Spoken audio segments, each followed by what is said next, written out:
আপনি নেইমারকে ছাড়া বিশ্বকাপ খেলার স্বপ্ন দেখেন? আমরা কোন ব্রাজিলকে দেখে পড়েছি?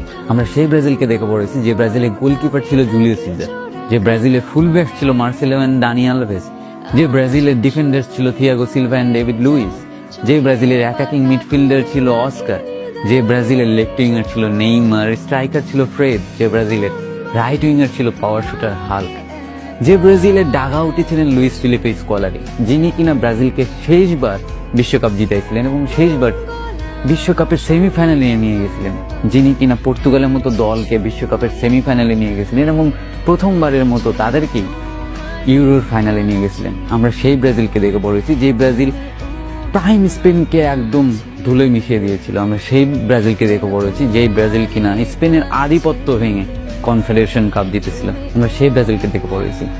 সেই ব্রাজিলে হয়তো বা অনেক প্লেয়ার ছিল, কিন্তু সেসব প্লেয়ার হয়তো বা ক্লাব ফুটবলে সেরকম ভালো কিছু করতে পারতো না বা সেরকম বড় বড় ক্লাবে খেলতো না, কিন্তু তারা তাদের দেশের জন্য যে পরিমাণ ইম্প্যাক্ট ফেলেছে, যে পারফরমেন্সটা করেছে, এখন হয়তো দলে অনেক তারকা ফুটবলের ভাষা, তারা অনেক দামি দামি ফুটবল ক্লাবে খেলে, তারা মার্কেট ভ্যালু একদম দখল করে রেখেছে, তারা তাদের ট্রান্সফার উইন্ডো একদম মানে জমজমাট। সেসব প্লেয়াররা থাকার পরেও যখন ব্রাজিলের এই অবস্থা হয়, তখন কী বা বলার থাকে? তারা ক্লাব ফুটবলে রীতিমতো মানে কি ম্যান, তারা একাই ম্যাচ জিতিয়ে আসেন, একাই চ্যাম্পিয়ন্স লিগ জিতিয়ে দেন, কিন্তু তারা ব্রাজিল দলে আসলে সেই হারিয়ে ফেলেন।